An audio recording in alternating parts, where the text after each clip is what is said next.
বাংলাদেশের সীমান্তবর্তী রাখাইন রাজ্যকে ঘিরে দীর্ঘদিন ধরেই উত্তেজনা বিরাজমান ছিল। সম্প্রতি সেখানকার সরকারি বাহিনীকে রীতিমতো পরাজিত করে পুরো অঞ্চল দখল নিয়েছে আরাকান আর্মি। সর্বশেষ মংডু দখল করার মধ্য দিয়ে তারা মিয়ানমার সেনাবাহিনীকে বৃদ্ধা আঙ্গুল দেখিয়েছে। তাতে ধারণা করা হচ্ছে হয়তো খুব দ্রুতই আত্মপ্রকাশ হতে যাচ্ছে কক্সবাজারের পাশে নতুন একটি দেশ। এখন প্রশ্ন হল, নতুন এই দেশ হলে আমাদের লাভ বা ক্ষতি কি? এ বিষয়ে মিয়ানমার ও রোহিঙ্গা বিষয়ক গবেষক অবসরপ্রাপ্ত ব্রিগেডিয়ার জেনারেল হাসান মোহাম্মদ শামসুদ্দিন আদ্যোপান্ত আলোচনা করেছেন। তার আলোচনায় এমন কিছু তথ্য উঠে এসেছে যা জানলে চমকে যাবেন। তো চলুন শুরু করা যাক। প্রায় ১.৫ দশক আগে আরাকান আর্মি তৈরি হয়। প্রতিষ্ঠার মাত্র ১.৫ দশকের কম সময়ের মধ্যে মিয়ানমারের সরকারি বাহিনীকে পরাজিত করে তারা তৈরি করতে যাচ্ছে নতুন দেশ। আন্তর্জাতিক বিশ্লেষকরা বলছেন, যে কোনো সময় স্বাধীনতার ঘোষণা দিতে পারে আরাকান আর্মি। তাতে দক্ষিণ এশিয়ার নতুন দেশ হতে যাচ্ছে রাখাইন রাজ্য। বাংলাদেশের সাথে থাকা মিয়ানমারের ২৭০ কিলোমিটারের সীমান্ত এখন পুরোটাই তাদের দখলে। এর আগে ২০২৩ খ্রিস্টাব্দে নভেম্বর থেকে মিয়ানমার সেনাবাহিনীর বিরুদ্ধে আক্রমণ চালিয়ে আরাকান আর্মি রাখাইনের ১৭টি শহরের মধ্যে ১৩টি তাদের নিয়ন্ত্রণে নিয়েছে। আরাকান আর্মি বাংলাদেশের সীমান্তবর্তী রাখাইনের মংডু, বুথিরাং, চীন প্রদেশের পালেতোয়া এই ৩টি শহরেরই নিয়ন্ত্রণ নেওয়ার দাবি করছে। পালেতোয়ার সঙ্গে ভারতেরও সীমান্ত রয়েছে। আরাকান আর্মি এখন দক্ষিণ রাখাইনের গাওয়া, তাউনগুব ও আন শহরে নিয়ন্ত্রণ নিতে লড়াই করছে। মংডু দখলের সময় আরাকান আর্মি ব্রিগেডিয়ার জেনারেল থুরিন তুন সহ মিয়ানমার নিরাপত্তা বাহিনীর সদস্যের পাশাপাশি Arakan Rohingya army, Arakan Rohingya salvation army এবং রোহিঙ্গা সলিডারিটি অর্গানাইজেশনের কিছু রোহিঙ্গাকেও গ্রেফতার করে।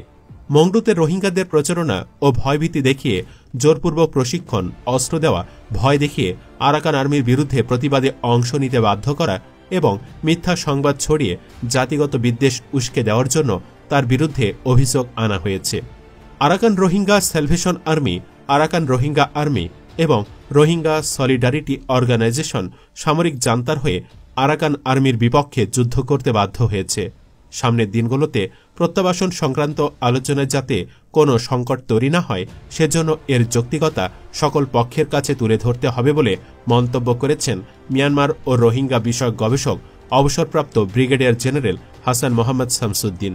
তিনি জানিয়েছেন, রাখাইনের সংঘর্ষের সময় আরাকান আর্মি রোহিঙ্গাদের জোর করে তাদের এলাকা থেকে তাড়িয়ে দিচ্ছে এবং তাদের বাড়িঘর লুট করে জ্বালিয়ে দিচ্ছে বলে জানা যায়।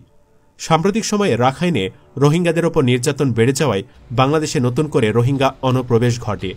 বহির্বিশ্বে আরাকান আর্মি রোহিঙ্গাদের বিরুদ্ধে ইসলামী জঙ্গি হিসাবে প্রচারণা চালাচ্ছে। এর বিপরীতে রোহিঙ্গা কিংবা তাদের স্বার্থ রক্ষাকারী সংস্থার উল্লেখযোগ্য কোনো প্রচারণা নেই। রোহিঙ্গাদেরকে মিয়ানমার সেনাবাহিনী জোর করে আরাকান আর্মির বিরুদ্ধে যুদ্ধ করতে বাধ্য করছে, তা আন্তর্জাতিক মহলকে ভালোভাবে অবহিত করতে হবে মন্তব্য করেন ব্রিগেডিয়ার জেনারেল হাসান মোহাম্মদ শামসুদ্দিন।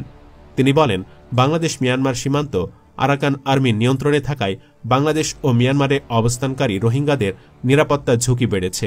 রাখাইনে এখন প্রায় ৫ লাখের মতো রোহিঙ্গা আছে। চলমান অস্থিতিশীল পরিস্থিতিতে রাখাইনে থাকা রোহিঙ্গাদেরকে বাংলাদেশে নতুন করে অনুপ্রবেশে বাধ্য করতে পারে। বাংলাদেশ মিয়ানমার সীমান্ত থেকে মিয়ানমারের বর্ডার গার্ড পুলিশ উচ্ছেদের পর আরাকান আর্মির সদস্যরা বাংলাদেশ মিয়ানমার সীমান্ত ক্যাম্পগুলোতে দায়িত্ব পালন করছে, ফলে সীমান্ত নিরাপত্তা ব্যবস্থাপনায় জটিল পরিস্থিতি সৃষ্টি করেছে বলে গুঞ্জন রয়েছে। ব্রিগেডিয়ার জেনারেল হাসান মোহাম্মদ শামসুদ্দিন জানান, চলমান পরিস্থিতিতে আরাকান আর্মির সদস্যদের সঙ্গে নতুন করে বোঝাপড়া এবং সীমান্ত নিরাপত্তা নিশ্চিতে যোগাযোগ স্থাপন করতে হবে। অরক্ষিত সীমান্ত মাদক ও অস্ত্র পাচারকারীদের জন্য সুযোগ এনে দিবে। এতে নিরাপত্তা পরিস্থিতির ওপর চাপ পড়বে। বর্তমানে নতুন করে রোহিঙ্গা অনুপ্রবেশ বন্ধে দুপক্ষের মধ্যে আলোচনা সাপেক্ষে সীমান্ত ব্যবস্থাপনা ও সীমান্ত নিরাপত্তার বিষয়ে কার্যকরী ব্যবস্থা নিতে হবে। রাখাইনের চলমান সংঘাতে দুই দেশের আমদানি রপ্তানি বাণিজ্যে বড় ধরনের নেতিবাচক প্রভাব পড়েছে। মিয়ানমারের সঙ্গে বাংলাদেশের পণ্য আমদানি ও রপ্তানি বন্ধ রয়েছে। সীমান্ত বাণিজ্য বন্ধ হয়ে গেছে। সংঘর্ষ চলমান থাকায় রাখাইন অঞ্চলের সামাজিক, রাজনৈতিক, জাতিগত এবং অর্থনৈতিক অবস্থা অস্থিতিশীল অবস্থায় আছে। জান্তা সরকার সড়ক ও জলপথ অবরুদ্ধ করায় সেখানে খাদ্য, জ্বালানি এবং ঔষধসহ আন্তর্জাতিক মানবিক সাহায্য সরবরাহ বন্ধ হয়ে গেছে। রাখাইনের প্রায় ২০ লাখ মানুষ অনাহারের ঝুঁকিতে রয়েছে। বাংলাদেশের সঙ্গে পুনরায় বাণিজ্য শুরু হলে তা রাখাইনের জনগণের দুর্দশা কমাতে সাহায্য করবে। রাখাইনে চীনের ভূকৌশলগত, বাণিজ্যিক ও বিনিয়োগ স্বার্থ রয়েছে।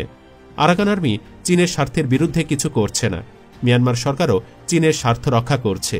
রাখাইনে ভারতেরও বাণিজ্যিক এবং ভূকৌশলগত স্বার্থের পাশাপাশি চীনের একচ্ছত্র আধিপত্য মোকাবেলায় তাদের উপস্থিতির বিষয় রয়েছে বলে মন্তব্য করেন জেনারেল হাসান মোহাম্মদ শামসুদ্দিন। তিনি বলেন, ভারত আলাদাভাবে জাতীয় ঐক্য সরকার, আরাকান আর্মি, চীন ন্যাশনাল ফ্রন্ট এবং চীন ব্রাদারহুডের সঙ্গে সীমান্ত বাণিজ্য, বিনিয়োগ ও নিরাপত্তা সহ বিভিন্ন গুরুত্বপূর্ণ বিষয় নিয়ে আলোচনা করেছে, যদিও এর ফলাফল এখনও জানা যায়নি।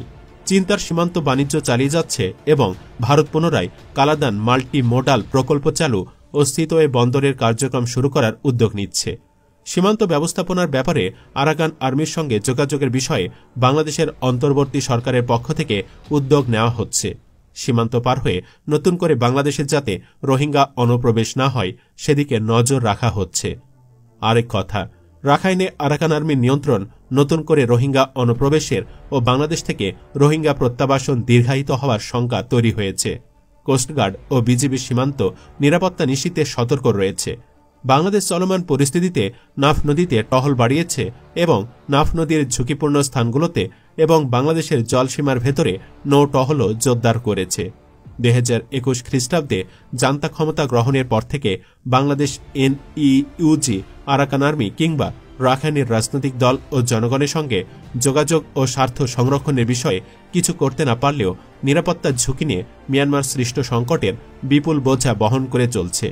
মিয়ানমারের সঙ্গে সম্পর্ক উন্নয়নের জন্য অর্থনৈতিক ও সামাজিক ক্ষেত্রে দুদেশের মানুষের মধ্যে বিশ্বাসযোগ্যতা বাড়াতে কার্যকরী পদক্ষেপ নিতে হবে বলে জানান জেনারেল হাসান মোহাম্মদ শামসুদ্দিন।